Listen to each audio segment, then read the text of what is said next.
आजको कथा चाहिँ अलि रोचक छ के। दुध चिउरा खाने सल्लाह भएर चिउरा लिएर आए। चिउराको प्याकेटमा चाहिँ यस्तो यस्तो चित्र देखियो। अब मलाई खपिसक्नु भयो होला त। म पनि के कम गइहालेँ किचनमा। पहिला चिया खाएर आफूलाई एनर्जाइज गरेँ।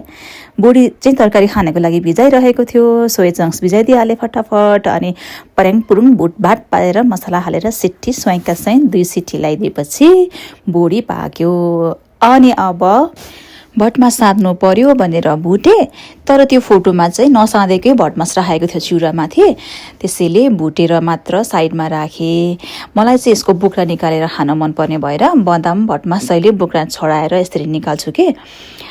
अनि यस्तो बनाएर राखेपछि उता तयारी गरेँ। सोया चङ्क्स साँधेर छोइला भन्छ होला होइन, त्यो बनाउनको लागि प्याज लसुन, काँचो प्याज र काँचो लसुन अनि खोर्सानी फुराउन बिर्सेछु।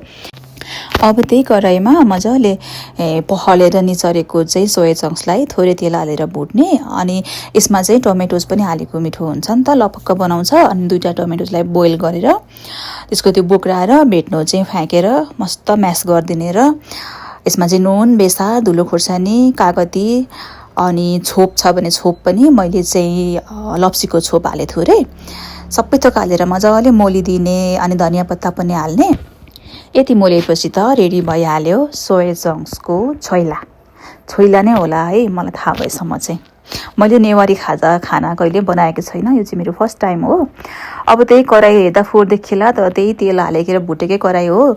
मसँग चाहिँ बोइल गरेका आलु नभएको हुनाले मैले चाहिँ काँचे आलुलाई चाना चाना बनाएर मजाले भुटेर थोरै थोरै पानी हाल्दै छोप्दै गरेर यसलाई चाहिँ पकाएँ। एकैछिन पछाडि मजाले पाक्यो यसरी। यसमा धनियाँ थोरै छर्किदिने। अब रेडी भइहाल्यो आलु। 2 जनालाई धेरै त किन चाहिन्थ्यो र होइन। यता बुढी पनि रेडी भइसक्यो।